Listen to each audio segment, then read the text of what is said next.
Takdir kadang tak bisa ditebak. Kenapa kalian datang pagi sekali? Celetuk Rasya yang malas mendapatkan tamu di pagi harinya. His, Papa yang menyuruh kami datang. Kata Papa, kami harus menemani kakak ipar.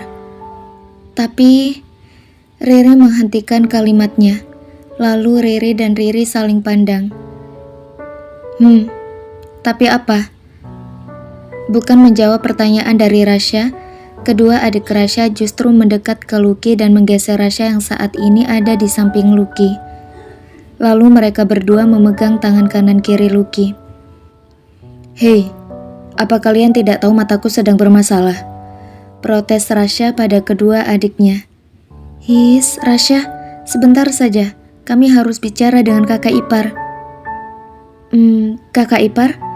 Kau tahu komik-komik Riri kan? Rere memulai percakapan. Lucky mengangguk. Komik apa sih yang kalian maksud? Rasya menyanggah tak suka dengan pembicaraan rahasia para wanita di sampingnya. Rasya, diam dululah. Rere memotong lalu kemudian menatap Lucky lagi menjelaskan semuanya. Tadi malam, ada yang DM kita dan meminta kita untuk hadir di stasiun TV MMX. Katanya, komik Rere ini diadaptasi jadi film drama berepisode pendek. Tapi kami gak ngerti sama sekali masalah kontrak. Kami harus bagaimana kakak ipar? Rere panik dan menceritakan kepada Lucky berantakan.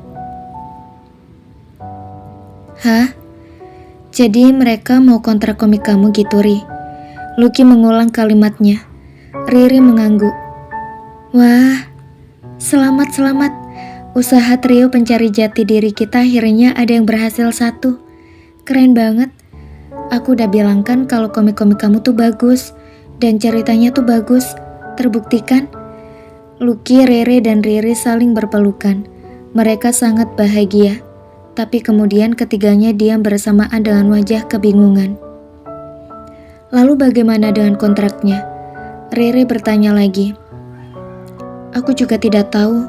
Karena aku tidak pernah tanda tangan kontrak apapun. Lucky juga tertunduk lesu.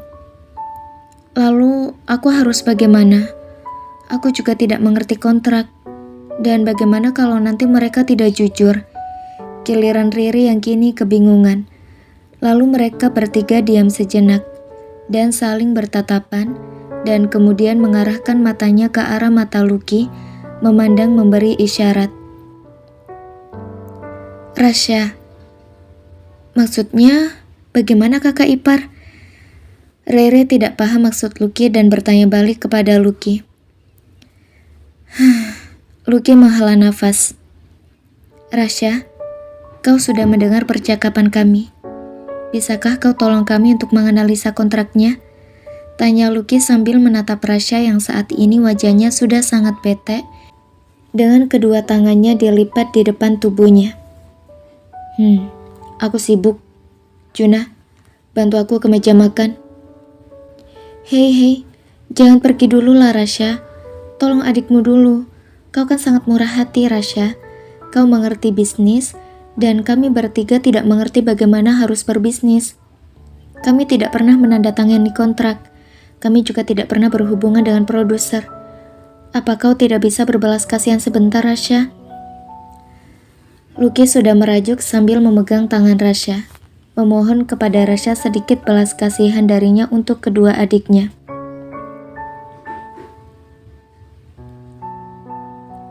Aku tidak tahu apa yang kalian rencanakan. Dan tiba-tiba kalian bilang trio pencari jati diri. Aku tak paham apa mau kalian. Uruslah sendiri. Jangan marah dulu. Lucky mencegah Rasya yang ingin pergi dan memeluk tubuh Rasya di depan kedua adiknya, berusaha untuk membujuk Rasya. Ayolah Rasya, aku akan memberikanmu apapun juga asalkan kau mau menolong Riri. Rajuk Lucky di hadapan Rasya. Aku tidak peduli lagi dengan urat maluku. Yang penting, Rasya mau menolong adiknya. Aku sudah sangat senang. Gumam Lucky dalam hati yang terus saja merajuk kepada Rasya, menurunkan harga dirinya demi Riri. Apa kau serius dengan apa yang kau katakan? Rasya mengkonfirmasi. Iya, aku serius, aku akan lakukan apapun yang kau mau, asalkan kau mau membantu Riri kali ini. Kau juga tidak mau kan kalau adikmu sampai dimanfaatkan dengan kerja sama kontrak? Lucky merajuk dan mencoba memberikan alasan kenapa dirinya ingin Rasya menolong. Jam berapa mereka memintamu untuk datang, Ri? Akhirnya setelah diam sejenak dan memikirkan perkataan Lucky, Rasya mencoba untuk menawarkan solusi. Hari ini, jam 10 pagi di kantor MMX, jawab Riri jujur. Juna. Iya tuan muda. Juna dengan sigap langsung datang kepada Rasya. Temani adikku Riri untuk melihat kontrak kerjasamanya. Kau mengertikan bagaimana cara mengurusnya? Dek. Baik tuan muda, jawab Juna pasrah. Aduh, aku berusaha untuk menghindarinya. Tapi hari ini, aku terpaksa harus menemaninya. Bagaimana ini? Tapi aku tidak bisa membiarkannya kesulitan sendiri. Dan nantinya akan dipermainkan oleh orang lain. Apalagi Riri sangat polos. Dia tidak mengerti sama sekali dunia bisnis. Tentu saja aku tidak bisa membiarkannya kesulitan. Baiklah, aku akan mencoba profesional. Gumam Juna dalam hatinya yang ketar-ketir dengan perintah Rasya. Aku dari tadi malam sudah menghubungi Juna untuk menanyakan masalah kontrak kerjasama ini. Tapi dia tidak menjawabku. Dan sekarang, saat aku sudah kesal dan membencinya, Rasya malah menyuruhku pergi bersamanya. Menyebalkan sekali. Tapi bagaimana lagi? Aku tidak mengerti kontrak kerjasama sedangkan mereka sudah biasa berbisnis. Dan mereka tahu mana kerjasama yang jujur dan mana yang tidak. Kuatkan dirimu, Riri. Kau harus bisa bertahan menjaga harga dirimu sekarang. Juna tidak mencintaimu. Dan dia bahkan tidak meresponmu sama sekali. Anggap saja sekarang kalian hanya bekerja profesional. Gumam Riri di dalam hatinya yang sudah lelah untuk mengejar hati Juna. Kalau begitu, berangkat sekaranglah Juna. Riri akan telat untuk menandatangani kontrak kalau kau tidak berangkat sekarang. Rasya diam sejenak, menarik nafas dan melanjutkan kalimatnya. Riri, kau tetap di sini dan ikut aku ke rumah sakit. Apa? Kenapa Riri tidak ikut denganku? Aku ingin pergi bersama Riri. Protes Riri. Aduh, gimana kalau aku cuma berdua sama Juna? Pasti bete banget di dalam mobil. Lagi pula aku malu banget, kan aku sudah menyatakan perasaanku dan ditolak olehnya. Kau tegas sekali, Rasya. Aku tidak akan biarkan Riri tidak ikut denganku. Protes Riri dalam hatinya. Rasya menggelengkan kepalanya. Kau tahu kenapa Papa menyuruh kalian ke sini? Untuk menemani kakak ipar, jawab mereka berdua berbarengan. Dan sekarang, apa pendapat kalian kalau Papa tahu kau akan menandatangani kontrak kerjasama, apalagi dengan media entertainment? Tanya Rasya pada kedua adiknya, masih dengan posisi yang sama, tangannya dilipat di depan tubuhnya. Tidak ada satupun dari mereka yang bisa menjawab. Salah satu dari kalian harus tinggal bersama kakak ipar. Salah satu dari kalian harus tinggal bersama kakak ipar kalian. Jadi kalau Papa menelpon, maka salah satu dari kalian ada di sini. Dan Papa tidak mungkin berpikir salah satunya akan pergi. Apa kalian paham? Paham, jawab mereka berdua dengan lesu. Bagaimana ini? Sepertinya tidak akan ada pilihan lain bagiku, kecuali harus pergi berdua saja dengan Juna. Riri pasrah di dalam hatinya. Apa yang dikatakan oleh Rasya masuk akal. Radit sangat protektif pada mereka. Tentu saja mereka paham alasan Rasya setelah penjabaran. Tentu saja mereka tidak mungkin berani menentang papa mereka.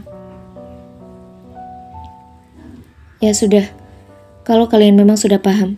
Juna, sekarang juga antar Riri ke tempat di mana dia akan menandatangani kontrak. Tapi kau harus ingat, baca itu berulang kali. Jangan sampai ada yang merugikan adikku. Apa kau paham?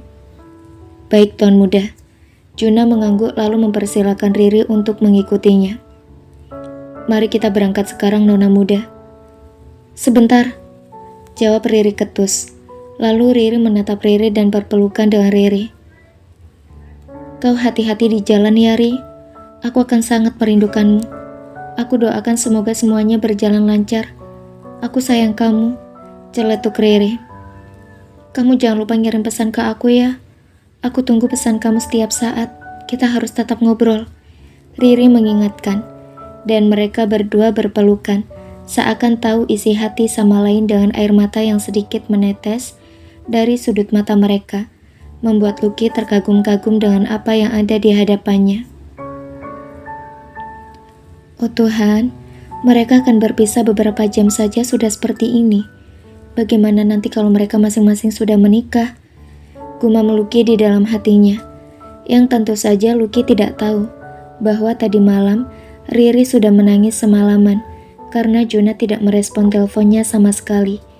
Itulah yang membuat kedua kembar seakan sangat bersedih harus berpisah. Padahal tadi malam Riri sudah berikrar bahwa tidak ingin lagi memikirkan Juna. Tapi pagi ini takdir berkata lain. Dia harus pergi bersama dengan Juna berdua. Riri, cepatlah berangkat. Kau harus profesional. Jangan sampai telat.